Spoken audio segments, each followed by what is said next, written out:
The Big Ten's highest-ranked preseason team in women's soccer opening the campaign with a win. Michigan State downing Xavier, an NCAA tournament team from a year ago, 2-0 in Wednesday's opener. Kayla Briggs and Kennedy Bell tallied the goals for the Spartans, while keeper Noelle Henning notched the shutout in the team's season debut. That's her 9th career shutout, and that takes us to our big interview. Here's the guy who has turned Michigan State into a national power, Coach Coach Hosler. Coach, great to have you on. Nice seeing you. Thanks so much for making the time. It's a pleasure to be on, Michelle. Oh, absolutely. So let's talk about that win Wednesday night against Xavier. That is a team, as I said, that was in the tournament a year ago. But what did you see from your group in the first 90 minutes? Yeah, I mean, Xavier, a ton of respect for their program, their team. We've had our hands full with them. You know, the two previous times out, they came into East Lansing and had a 2-2 draw. Last year, they really took it to us with a resounding win down in Cincinnati. So I think our group knew we had to be at our best. I think that's what it took to beat a very sound Xavier team.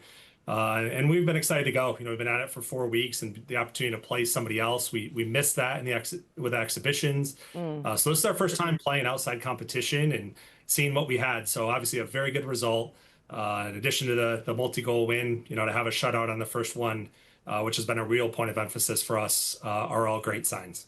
And Coach, your program definitely has been turning heads nationally. This is the highest preseason ranking in program history, number 7 in the country.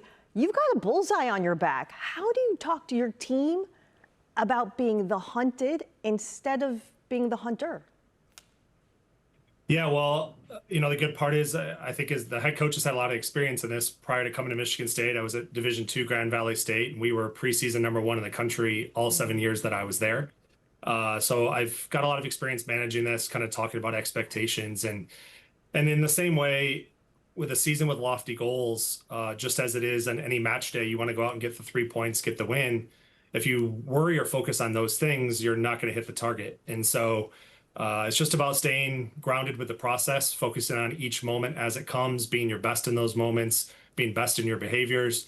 And then the accumulation of those should stack up some wins with the quality that we have, the preparation we provide, and the really talented, hardworking players that are going to be on the field to decide those matches. You know, last year you reached the program's first ever Elite 8. What did that deep run teach you and teach this team about maybe going even further this season?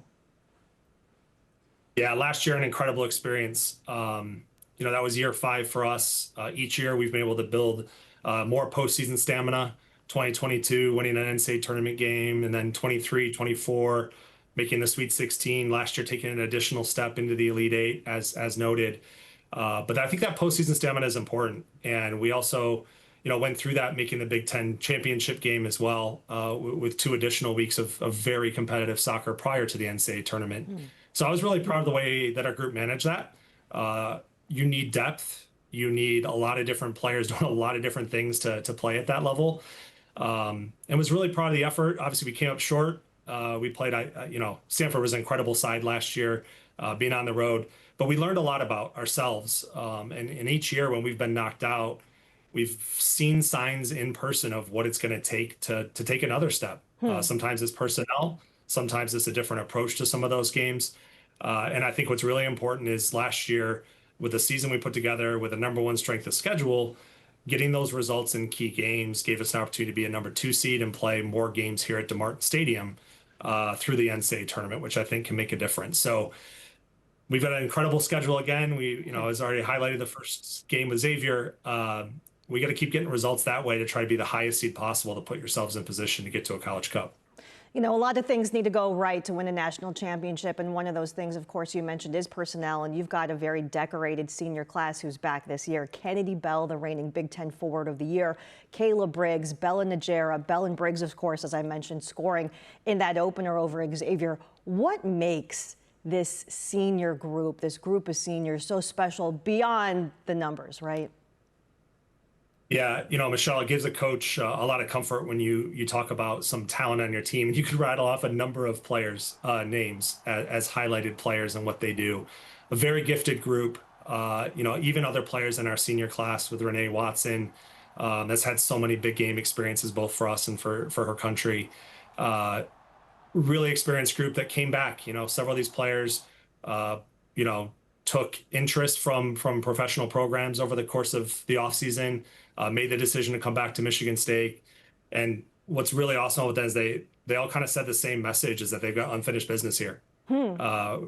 We talk in recruiting about how we want to keep taking it a step further, and obviously a college cup, a national championship certainly can cement yourself as an elite program. And that's the step we're trying to make here. And these kids are hungry to be part of that legacy, to be the first to get there. Obviously, a lot of things have to go right along the way of the course of a season. But we've got a very talented group, and so basically they've just set it up now for the coach to be the one to fail. Yeah.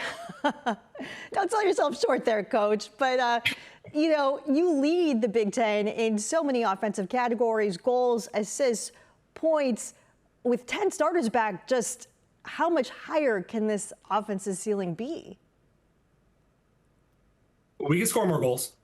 I'd love to see that. I think we got to be better on attacking set pieces. We didn't score a lot on attacking corners, despite the number of corner kicks we had. We need to score more on free kick opportunities with some more creativity or better ball striking. I think we have the players to do it. I think the mindset has to change a little bit. And I think, though, we're going to see some teams that probably sit in a different defensive shape more often than we did last year. We were elite in transition. We've got not just very skilled players, but very athletic players up top that can create problems in behind. So I think teams will try and make that space a little bit smaller more often, probably be a little more direct or go up and in. So ball winning and our ability to break down a lower defensive shape is going to be super important too. Let's talk big picture and your ultimate goal here for a program that already has regular season titles and, of course, that Elite Eight run that I mentioned. What's the next step? Do you allow yourself to say the words national championship? We want to win everything. We want to win everything here. We want to win the day. We want to win the training session. We want to win the activities within the training session. We want to win every match. We want to win that match to the best of our ability every single day out. I think as we talk about this group coming back and the hunger they have, the drive they have, we fell 2 points short. So one result short of a regular season Big Ten championship last year. We lost in penalty kicks in the Big Ten championship game last year. And we were one game shy of making that College Cup, where you're one match away from playing for a national championship. So when we're that close to a number of different things last season with this group of returning players, I think it's a fair expectation to put on yourselves. And I think it's also one that we are going to embrace, because if it's going to become a reality, we have to be able to manage that and understand what we're trying to do on a daily basis. Coach, really appreciate the time and best of luck this season. Jeff Hosler, everybody. Thanks so much, Michelle. Go Green. They are going to be a fun team to watch, and the Spartans weren't the only ones busy this week. 7 more Big Ten teams had their season openers Thursday night, with Oregon and Minnesota picking up shutout victories. Illinois, Michigan, and Purdue playing to draws in their first action of the season, while Wisconsin and Rutgers both fell against ranked opponents TCU and Tennessee. And a dozen more games on the women's soccer slate this weekend, highlighted by a top 10 showdown Saturday night on Big Ten Plus between number 3 Duke and number 9 UCLA. On Sunday, it's Ohio State and Clemson in another top 25 battle, and Penn State visits second-ranked Notre Dame.